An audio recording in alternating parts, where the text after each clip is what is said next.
Hi, మన ముందు క్లాస్లో గాంధీజీని దక్షిణాఫ్రికా నుండి ఇండియాకి తీసుకొచ్చామండి. ఇప్పుడు ఈ గాంధీజీ ఇండియాలో ఉన్నటువంటి ఇండియాలో అనుసరించినటువంటి విధానాల గురించి, అతని యొక్క గొప్పతనం గురించి మనం చెప్పుకోవడం జరుగుతుందండి. అయితే చూడండి, గాంధీజీ దక్షిణాఫ్రికా నుండి ఎప్పుడు వచ్చాడంటే 1915 జనవరి 9న రావడం జరిగిందండి. అయితే గాంధీజీ ఎవరికి సలహా మేరకు వచ్చారంటే గోపాలకృష్ణ గోఖలే గారి సలహా మేరకు భారతదేశానికి రావడం జరిగింది. అయితే జనవరి 9ని మనం ఎలా జరుపుకుంటున్నామంటే భారతీయ ప్రవాస్ దివాస్గా జరుపుకుంటున్నామండి. భారతీయ ప్రవాస్ దివాస్ 1915 జనవరి 9న గాంధీజీ గారు వచ్చినటువంటి తేదీ ఏదైతే ఉందో ఆ తేదీని మనం 2003 నుండి కూడా భారతీయ ప్రవాస దివాస్గా జరుపుకోవడం జరుగుతుందండి. అయితే గాంధీజీ భారతదేశానికి వచ్చినప్పుడు భారతదేశ గవర్నర్ జనరల్ ఎవరైనా అడిగితే హడ్డించ్ టు, ఎందుకంటే ఇలాంటివి ఎక్కువ అడుగుతూ ఉంటాడండి. గాంధీజీ దక్షిణాఫ్రికా వెళ్ళినప్పుడు గవర్నర్ ఎవరు, అలాగే దక్షిణాఫ్రికా నుంచి వచ్చినప్పుడు గవర్నర్ ఎవరు, జాతీయ కాంగ్రెస్ ఏర్పాటు చేసినప్పుడు గవర్నర్ ఎవరు, ఇలాంటివి అడుగుతూ ఉంటాడు. కాబట్టి ఇలాంటివన్నీ గుర్తుపెట్టుకోండి. అయితే గాంధీజీ భారతదేశం వచ్చిన తర్వాత సర్వెంట్స్ ఆఫ్ ఇండియా సొసైటీ అనేటువంటి దాంట్లో జాయిన్ అవ్వాలనుకుంటాడు. అయితే గోపాలకృష్ణ గోఖలే నువ్వు డైరెక్ట్గా భారత రాజకీయాల్లోకి వేలు పెట్టొద్దు, ముందు భారతదేశంలో ఉన్నటువంటి పరిస్థితులన్నీ కూడా బాగా పరిశీలించి అప్పుడు ఇదిలోకి దిగని చెప్పి గోఖలే సలహా ఇస్తాడు. ఎందుకంటే రాజకీయ గురువు ఎవరండి గాంధీజీ గారికి? గోపాలకృష్ణ గోఖలే. కాబట్టి గోఖలే సలహా మేరకు ఏం చేస్తారంటే గాంధీజీ గారు ఈ ప్రాంతాలన్నింటినీ బాగా పరిశీలించడం జరుగుతుంది. ఎందుకు అలా పరిశీలించమంటారు అంటే గాంధీజీ భారతదేశంలో లేడండి, 22 సంవత్సరాలు దక్షిణాఫ్రికాలో ఉన్నాడు.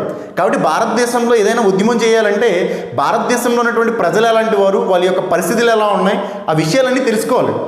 ఎందుకంటే వ్యాధి ఎలా ఉంది, ఈ వ్యాధి ఏంటో తెలిస్తేనే దానికి మనం ట్రీట్మెంట్ చేయడానికి ఉంటుందండి. కాబట్టి ఈ గోఖలే ఏమంటాడంటే పరిస్థితులన్నింటినీ కూడా క్షుణ్ణంగా పరిశీలించు, తర్వాతే నువ్వు రాజకీయంగా ఎంటర్ అని చెప్పడంతో గాంధీజీ దేశ పర్యటన చేసి అన్ని ప్రాంతాలు పరిశీలించడం జరుగుతుందండి. అయితే ఆ సందర్భంలోనే మన గోపాలకృష్ణ గోఖలే గారు చనిపోవడంతో Gandhiji servants of India society అనేటువంటి దాంట్లో జాయిన్ అవ్వాలనేటువంటి కోరిక ఇంకా నెరవేరడం జరగదండి. ఎందుకంటే గోపాలకృష్ణ గోఖలే గారు చనిపోతారు, ఇంకా ఆయన లేనప్పుడు ఇంకే సొసైటీ అనేది ఎందుకని చెప్పి ఇంకా ఆయన జాయిన్ అవ్వడం జరుగుతుంది. అయితే గాంధీజీ గారు భారతదేశంకి వచ్చిన తర్వాత భారతదేశంలో హోమ్ రూల్ ఉద్యమానికి సంబంధించి అనిబిసెంటు తిలక్లు కూడా ఏం చేస్తారంటే ప్రణాళికలు రచిస్తూ ఉంటారు. అనిబిసెంటు తిలక్లు హోమ్ రూల్ ఉద్యమానికి సంబంధించినటువంటి ప్రణాళికలు రచిస్తూ ఉంటారు. అయితే అందులో గాంధీజీ గారికి ఇన్వాల్వ్ కారనుకోండి. అయితే గాంధీజీ గారు దక్షిణాఫ్రికా నుంచి వచ్చిన తర్వాత మొట్టమొదటిగా ఐఎన్సీ సమావేశానికి వెళ్ళడం జరుగుతుందండి. ఎప్పుడంటే 1915లో బొంబాయిలో ఒక ఐఎన్సీ సమావేశం జరుగుతుంది. ఈ బొంబాయిలో జరిగినటువంటి ఐఎన్సీ సమావేశానికి గాంధీజీ మొట్టమొదటిసారిగా వెళ్తాడండి. దీని తర్వాత 1916లో సబర్మతిలో ఒక ఆశ్రమాన్ని ఏర్పాటు చేస్తాడండి. సబర్మతి ఆశ్రమం అంటాం. ఇది గుజరాత్లోని అహ్మదాబాద్ అనేటువంటి ప్రాంతం ఉంటుంది. ఈ అహ్మదాబాద్లో సబర్మతి నది ఒడ్డున ఈ ఆశ్రమాన్ని నిర్మిస్తారు, అందుకే దాన్ని సబర్మతి ఆశ్రమం అంటాము. ఈ ఆశ్రమంలో గాంధీజీ గారు 1930 వరకు ఉంటారండి. 1930 తర్వాత వార్ధా ఆశ్రమానికి వెళ్ళిపోతారండి. ఓకే, తర్వాత చూద్దాం అది. అయితే ఈ సబర్మతి ఆశ్రమాన్ని ఎందుకు ఏర్పాటు చేస్తారు అంటే గాంధీజీ గారు ఈ గాంధీజీ గారి యొక్క అనుచరులు ఉంటారండి, ఫాలోవర్స్. ఎందుకంటే గాంధీజీ గారు దక్షిణాఫ్రికాలో ఉండగానే గొప్పగా పేరుగాంచారండి. ఆయన గొప్ప నాయకుడిగా పేరుగాంచడంతో భారతదేశం వచ్చిన తర్వాత అందరికి కొంతమంది ఫాలోవర్స్ ఏర్పడతారు. ఆ ఫాలోవర్స్కి గాంధీజీ యొక్క సిద్ధాంతాలైనటువంటి సత్యాగ్రహం గురించి, అలాగే సత్యం అహింస గురించి బోధించడం కోసం ఈ యొక్క సబర్మతి ఆశ్రమాన్ని ఏర్పాటు చేస్తారండి. గాంధీజీ గారు సబర్మతి ఆశ్రమాన్ని ఎందుకు ఏర్పాటు చేశారని అడిగితే తమ యొక్క సత్యాగ్రహం అలాగే సత్యం అహింస గురించి తన యొక్క అనుచరులకి బోధించడం కోసం ఈ యొక్క ఆశ్రమాన్ని ఏర్పాటు చేయడం జరుగుతుంది. అయితే ఈ గాంధీజీ సత్యాగ్రహం గురించి సత్యం అహింస గురించి అక్కడ ఉన్నటువంటి వ్యక్తులకి చాలా గొప్పగా చెప్తారండి. సత్యాగ్రహం అంటే ఇందులో 2 అంశాలు ఉంటాయి. ఒకటేంటి, నిరాహార దీక్ష చేయడం. సత్యాగ్రహం అంటే నిరాహార దీక్ష చేయడం. రెండోది ఏంటంటే హిజ్రత్ అంటే ఏంటి, హజ్రత్ అని ఉంటుంది అనుకున్నట్లు ఇప్పుడు హిజ్రత్ అని కూడా గుర్తుపెట్టుకోవచ్చు. ఇలా కానీ అలా కానీ ఉండొచ్చు, కంగారు పడద్దు. నిరాహార దీక్ష చేయడం లేదా హిజ్రత్ అంటే ఒకవేళ నీకు అక్కడ నిరాహార దీక్ష ద్వారా నువ్వు సాధించలేవు అనుకోండి, ఆ ప్రాంతాన్ని వదిలి నువ్వు ఇంకో చోటుకు వెళ్ళిపోవాలి, అంతే సత్యాగ్రహం చేసేటువంటి పని. అయితే దీంతోపాటు సత్యమహింసల గురించి వాటి యొక్క గొప్పతనం గురించి కూడా చాలా గొప్పగా చెప్పాడండి. ఏమని చెప్తాడు అంటే సత్యాగ్రహం అనేది ఎవడైతే ధైర్యవంతుడు ఉంటాడో వాడు మాత్రమే చేయగలడు, పిరిగివాడు చేయలేడు.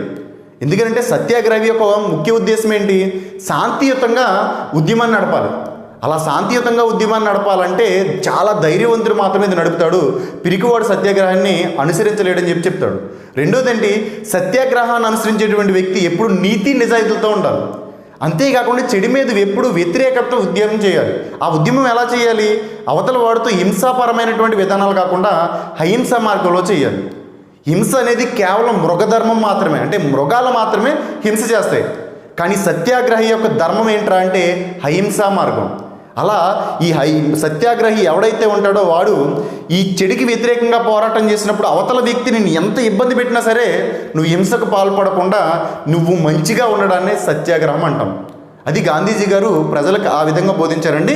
ఈ సత్యాగ్రహం, సత్యం, అహింస అనేటువంటి సిద్ధాంతాలతోటే గాంధీజీ గారు భారతదేశంలో తిరిగిలేని నాయకుడు అయ్యారండి. ఎట్ ద సేమ్ టైం మనకి స్వతంత్రాన్ని తెచ్చిపెట్టడం జరుగుతుంది. అయితే తర్వాత వీటి యొక్క గొప్పతనం చూద్దాం. ఓకే, అయితే గాంధీజీ గారు 1916 నుండి 1918 మధ్యకాలంలో ప్రధానంగా 3 ఉద్యమాలు చేస్తారండి. 1916 నుండి 1918 కాలంలో ప్రధానంగా 3 ఉద్యమాలు చేస్తాడండి. ఆ 3 ఉద్యమాల వల్లే గాంధీజీకి భారతదేశంలో తిరుగులేని నాయకుడిగా పేరు రావడం జరుగుతుంది. జనాలందరికీ 3 ఉద్యమాల్లో విజయం సాధించిన తర్వాత ఎలా కనపడతారంటే, మనకి ఏ సమస్య వచ్చినా మనకు ఒక గొప్ప నాయకుడు ఉన్నాడు అని చెప్పి ప్రజలకు ఒక ధైర్యం కల్పిస్తాడు ఆ 3 ఉద్యమాల వల్ల. ఆ ఉద్యమాలు ఏంటో చూద్దాం. ఒకటి చంపారన్ ఉద్యమం అంటామండి. చంపారన్ ఉద్యమం లేదా సత్యాగ్రహం, చంపారన్ సత్యాగ్రహం అని కానీ చంపారన్ ఉద్యమం అని కానీ గుర్తుపెట్టుకోండి. 2 కేడా లేదా కైరా ఉద్యమం ఆర్ సత్యాగ్రహం. ఎందుకంటే ఉద్యమం ఉన్న ప్రతి చోట సత్యాగ్రహం చేశారు. అందుకని మనం చంపారన్ ఉద్యమం అని చెప్తే ఆటోమేటిక్గా చంపారన్ సత్యాగ్రహం గురించి మనం చెప్పుకుంటాం. 3వది ఏంటి అంటే అహ్మదాబాద్ కార్మికుల కోసం చేసినటువంటి ఉద్యమం అండి. ఈ 3 1916 నుండి 1918 మధ్య కాలంలో గాంధీజీ చేసినటువంటి గొప్ప ఉద్యమాలు. అయితే ఉద్యమాల యొక్క ప్రత్యేకత ముందుగా చూద్దాము. చంపారన్ ఉద్యమం యొక్క గొప్పతనం ఏంటంటే గాంధీజీ భారతదేశంలో చేసినటువంటి మొట్టమొదటి ఉద్యమం అండి. అయితే ఈ ఉద్యమాలన్నీ కూడా ఇండివిజువల్, రాజకీయాలతో సంబంధం లేదు. ఈ 2 కూడా రైతు ఉద్యమాలు, ఇదేమో కార్మిక ఉద్యమం అండి. దీంతో ఐఎన్సీకి సంబంధం లేకుండా గాంధీజీ స్వతహాగా ఇండివిజువల్గా చేసినటువంటి ఉద్యమాలు. కాబట్టి చాలా జాగ్రత్త గుర్తుపెట్టుకోండి. గాంధీజీ మొదటగా చేసిన 2 ఉద్యమాలు కూడా దేనికి సంబంధించినవండి? రైతులకు సంబంధించింది. 3వ ఉద్యమం ఎవరికి సంబంధించింది? కార్మికులకు సంబంధించింది. అయితే 3 ఉద్యమాల్లో ప్రత్యేకత ఏంటంటే ఈ 3 చోట్ల కూడా సత్యాగ్రహం చేస్తారు. అయితే ఇక్కడ సత్యాగ్రహం ప్రత్యేకత ఏంటి అంటే భారతదేశంలో గాంధీజీ చేసినటువంటి మొట్టమొదటి ఉద్యమము ఇదే. గాంధీజీ భారతదేశంలో మొట్టమొదటిగా సత్యాగ్రహం చేసినటువంటి ఉద్యమం కూడా ఇదే. అయితే గాంధీజీ 1906లో మొట్టమొదటిగా సత్యాగ్రహం చేశాడు. కానీ అదేంటండి? దక్షిణాఫ్రికాలో చేశాడండి. గాంధీజీ దక్షిణాఫ్రికాలో మొట్టమొదటిగా ఎప్పుడు చేశాడని అడిగాడు అనుకోండి 1906లో. కానీ భారతదేశంలో అడిగాడు అనుకోండి 1917లో చేస్తాడండి. కాబట్టి డేట్లు కూడా చాలా జాగ్రత్త గుర్తుపెట్టుకోండి. దక్షిణాఫ్రికాలో మొట్టమొదటిగా సత్యాగ్రహం చేశాడు. అలా కాకుండా గాంధీజీ భారతదేశంలో చేసిన మొట్టమొదటి సత్యాగ్రహం అని అడిగితే చంపారన్ సత్యాగ్రహం, ఇది 1917లో చేశాడండి. ఈ ఉద్యమం ఎప్పుడు జరిగిందంటే 1918లో. ఇక్కడ కూడా సత్యాగ్రహం చేశాడు. కాబట్టి అతను చేసిన 2వ సత్యాగ్రహం. 3వది ఇది కూడా 1918లోనే చేశాడు. అయితే దీని ప్రత్యేకత ఏంటంటే ఇక్కడ ఆమరణ నిరాహార దీక్ష చేస్తాడండి. ఆమరణ నిరాహార దీక్ష. ఈ సత్యాగ్రహాలే కేవలం శాంతియుతంగా ఉద్యమం చేయడం సత్యాగ్రహం అంటారని చెప్పాను. కానీ ఈ ఉద్యమం యొక్క ప్రత్యేకత ఏంటంటే గాంధీజీ భారతదేశంలో మొట్టమొదటిసారిగా చేసినటువంటి ఆమరణ నిరాహార దీక్ష ఈ ఉద్యమంలోనే చేశాడండి. అది ఎందుకు చేశాడో మనం తర్వాత చెప్పుకుంటాం. కాబట్టి చాలా జాగ్రత్త గుర్తుపెట్టుకోండి.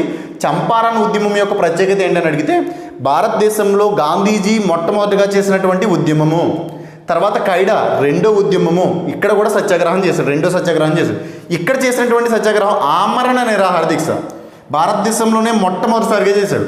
అయితే గాంధీజీ ఈ జాతీయోద్యమ కాలం మొత్తంలో 17 సార్లు ఆమరణ నిరాహార దీక్ష చేశాడండి. ఇది కూడా గుర్తుపెట్టుకోండి. గాంధీజీ ఎలాంటి ఆమరణ నిరాహార దీక్షలు ఇంచుమించుగా 17 సార్లు చేశాడు. అది ఎప్పుడెప్పుడు చేశాడంటే తర్వాత క్లాసులో మీకు చెప్తాను. కాబట్టి మొట్టమొదటి ఆమరణ నిరాహార దీక్ష చేసినటువంటి ఉద్యమం ఏదంటే అహ్మదాబాద్ కార్మికుల ఉద్యమం కాలంలో చేయడం జరిగింది. అయితే ఇప్పుడు మనం మొదటిగా ఏ ఉద్యమం చెప్పుకుంటామంటే చంపారన్ ఉద్యమం గురించి చెప్పుకుంటామండి. గాంధీజీ భారతదేశంలో చేసినటువంటి మొట్టమొదటి ఉద్యమం చంపారన్ ఉద్యమం. అయితే ఈ ఉద్యమం ఎప్పుడు జరిగిందంటే 1917 ఏప్రిల్లో జరిగిందండి.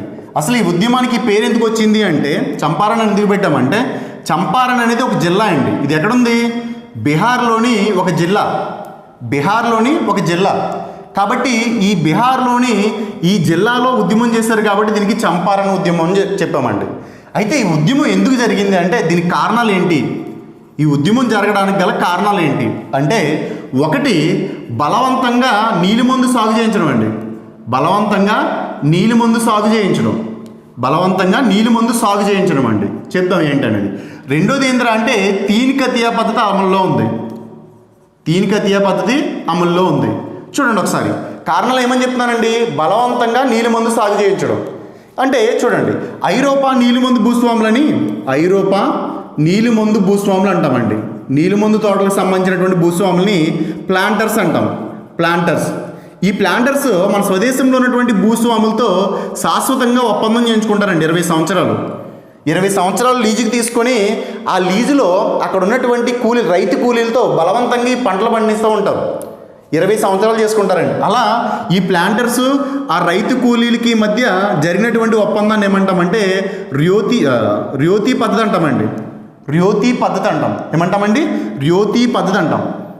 అయితే జాగ్రత్తగా చూడండి. వీళ్ళు ఎన్ని సంవత్సరాలు చేసేవారంటే 20 సంవత్సరాలు భూస్వాములతో ఒప్పందం చేయించుకున్నారు.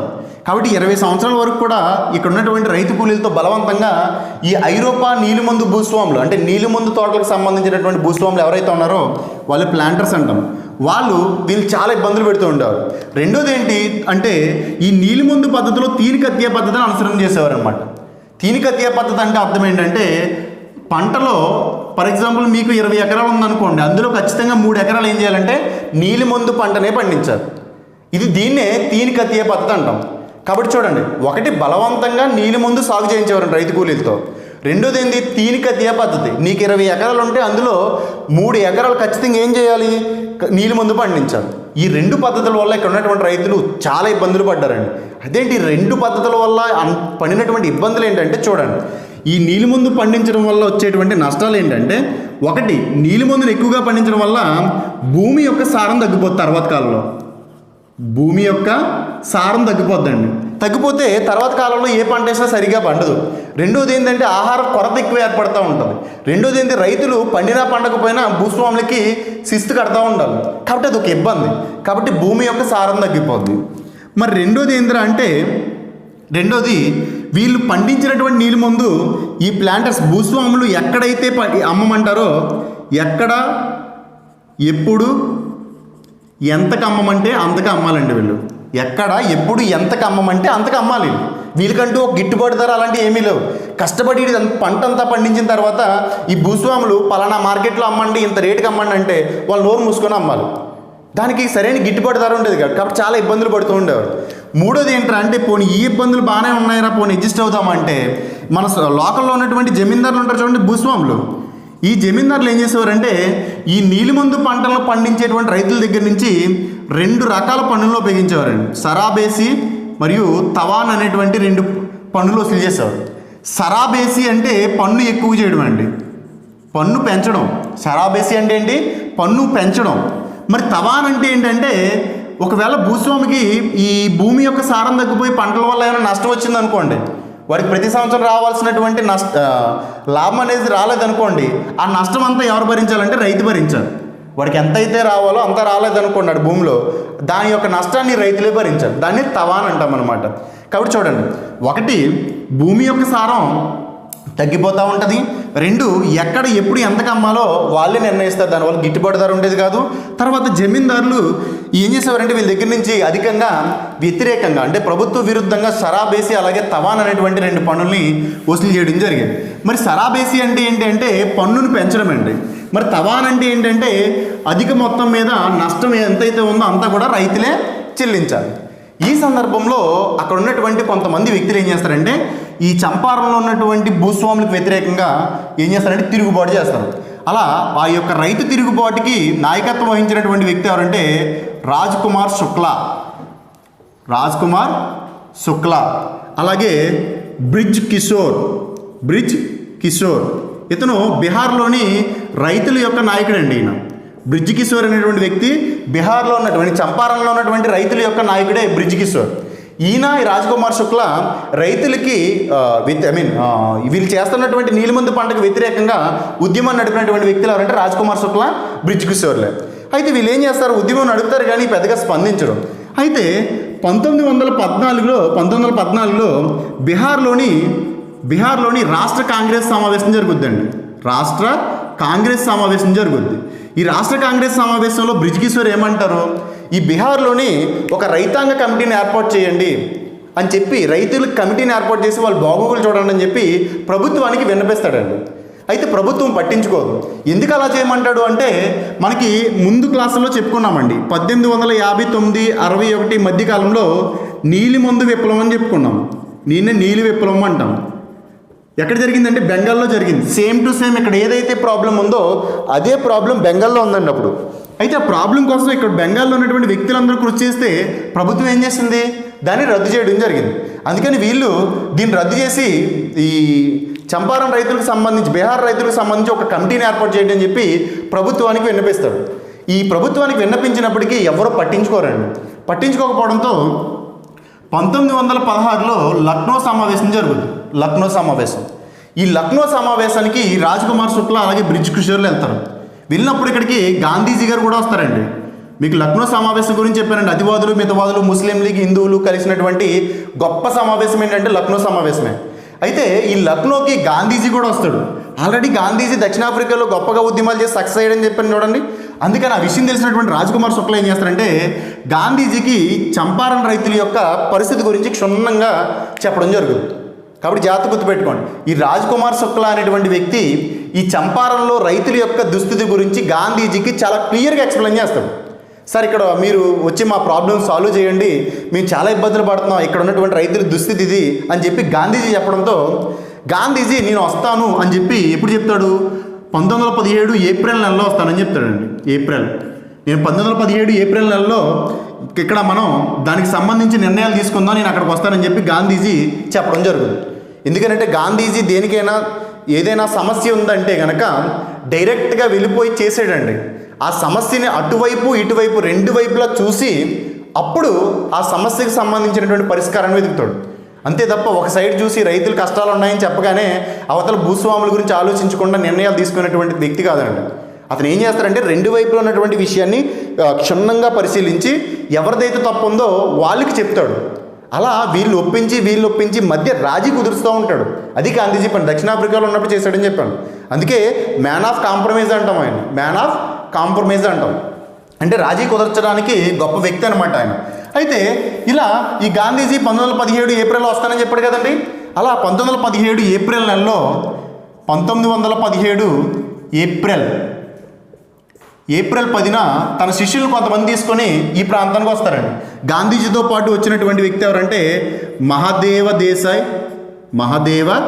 దేశాయ్. ఇతను తన యొక్క అసిస్టెంట్ అండి. సింపుల్గా చెప్పాలంటే కార్యదర్శి. గాంధీజీ యొక్క కార్యదర్శి ఎవరంటే మహాదేవ దేశాయ్. తర్వాత ఈయనతో పాటు ఇంకెవరు వచ్చారంటే జేబీ కృపలాని వస్తారండి. ఈయన చాలా చాలా ఇంపార్టెంట్, ఈ పేరు గుర్తుపెట్టుకోండి. మనకి పాలిటీలో వచ్చినప్పుడు ఈయన బాగా ఉపయోగపడతారండి. జేబీ కృపలాని భారత రాజ్యాంగ పరిషత్కి తాత్కాలిక అధ్యక్షుడిగా జేబీ కృపలానినే నియమించడం జరుగుద్ది. Okay right. తర్వాత ఈయనతో పాటు రాజేంద్ర ప్రసాద్ వస్తారండి.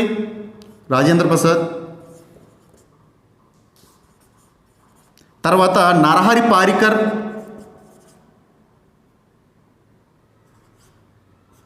పారికర్, తర్వాత ముజఫర్ ఉల్ హక్. వీళ్ళందరూ కూడా గాంధీజీతో పాటు ఎక్కడికి వస్తారండి, చంపారణ్ అనేటువంటి ప్రాంతానికి వస్తారు. అయితే గాంధీజీ 1917 ఏప్రిల్ 10న మొట్టమొదటిగా తను వెళ్ళినటువంటి ప్రాంతం ఏంటంటే అమోల్వా అనేటువంటి ప్రాంతానికి వెళ్తాడండి. అమోల్వా అనేటువంటి ప్రాంతంలో సంత్ రావత్ అనేటువంటి వ్యక్తి ఇంట్లోనే విడిది చేయడం జరుగుతుంది. బస చేస్తారు. బస అంటే స్టే చేయడం అండి. అయితే మొట్టమొదటిగా గాంధీజీ చంపారన్ అనేటువంటి ప్రాంతానికి వచ్చినప్పుడు మొట్టమొదటిగా చేరుకున్నటువంటి ప్రాంతం అమోల్వా. అక్కడ సంత్ రావత్ అనేటువంటి వ్యక్తి ఇంట్లో బస చేసి అక్కడ ఉన్నటువంటి పరిస్థితులన్నీ క్షుణ్ణంగా పరిశీలించడం కోసం వెళ్తాడండి. అయితే అక్కడ ఉన్నటువంటి రైతుల యొక్క పరిస్థితులన్నింటినీ కూడా క్షుణ్ణంగా పరిశీలిస్తాడు. ఓకే, రైతులు చాలా ఇబ్బంది పడుతున్నాడని తెలుసుకుంటాడు. తెలుసుకొని మొదటిగా ఏం చేస్తారంటే ఐరోపా భూస్వాముల సంఘం అండి, ఐరోపా భూస్వాముల సంఘం. ఎందుకంటే ఇక్కడ నీలిమందును పండించేది ఎవరంటే ఐరోపాకు చెందినటువంటి భూస్వాములు ఎవరైతే ఉన్నారో వాళ్ళు ఇక్కడ బలవంతంగా చేస్తున్నారు. అందుకని ఈ ఐరోపా భూస్వాముల సంఘం వాళ్ళందరూ యూనిటీగా ఏర్పడతారు కదండి, అదే ఐరోపా భూస్వాముల సంఘం. దానికి ఒక సెక్రటరీ కూడా ఉంటారండి. అతని పేరు విల్సన్ అండి. ఈ విల్సన్ కలుస్తారు గాంధీజీ గారు. సార్, ఇలా రైతులు చాలా ఇబ్బంది పడుతున్నారు మీరు అనుసరించినటువంటి విధానాల వల్ల, కాబట్టి మీరు వాళ్ళకి కొంచెం సహకరించాలి, మీకు ఉన్నటువంటి విధానాలను రద్దు చేయాలని చెప్పి విల్సన్ చెప్తాడు. విల్సన్ను ఒప్పుకోకపోవడంతో గాంధీజీ మొత్తం అక్కడ ఉన్నటువంటి ప్రజలందరినీ కూడా ఐక్యపరచడానికి ట్రై చేస్తాడు. అయితే భూస్వాములందరూ ప్రభుత్వం దగ్గరికి వెళ్ళి ఒత్తిడి తెచ్చి గాంధీజీని ఇక్కడి నుంచి పంపేయండి అని చెప్పడంతో ప్రభుత్వం గాంధీజీకి ఆర్డర్ పాస్ చేస్తుంది. ఏమని, సార్ మీరు అర్జెంటుగా ఈ ప్రాంతాన్ని వికెట్ చేసి వెళ్ళకపోతే బాగోదని చెప్పి ఈ గవర్నమెంట్ ఆర్డర్ పాస్ చేస్తుందండి. ఎవరికి? గాంధీజీకి. ఎవరి ఒత్తిడి వల్ల అంటే ఇక్కడ ఉన్నటువంటి భూస్వాముల యొక్క ఒత్తిడి వల్ల అతనికి ఆర్డర్స్ పాస్ చేయడం జరుగుతుంది. ఎప్పుడైతే గవర్నమెంట్ ఆర్డర్ పాస్ చేసిందో గాంధీజీ వెంటనే ఏం చేస్తారంటే ఈ సత్యాగ్రహం చేయడానికి రెడీ అవుతాడండి. మొట్టమొదటిసారిగా గాంధీజీ సత్యాగ్రహం చేసింది ఎప్పుడంటే ఈ చంపారన్ ఉద్యమంలో. అయితే ఎక్కడ చేస్తాడంటే మోతీహరి అనేటువంటి ప్రాంతంలో సత్యాగ్రహం చేస్తాడు. ఎప్పుడైతే గవర్నమెంట్ ఇతన్ని బయటికి వెళ్ళిపోమందో ఆ టైంలో వెంటనే ఇతను సత్యాగ్రహం చేయడానికి డిసైడ్ అవుతాడండి. అలా ఎప్పుడైతే గాంధీజీ ఇక్కడ సత్యాగ్రహం చేశాడో ఆ సత్యాగ్రహంలోకి అనేక మంది రైతులు వచ్చి కూర్చుంటారండి. ఎప్పుడైతే గాంధీజీతో పాటు ఈ రైతులు ఉన్నటువంటి చుట్టూ ఉన్నటువంటి రైతులు కూడా చేరతారో ఆ ఉద్యమం చాలా గొప్ప స్థాయికి వెళ్ళిపోతుంది. దాంతో గవర్నమెంట్ భయపడి ఏం చేస్తుందంటే గాంధీజీని చర్చలకు పిలుస్తుందండి.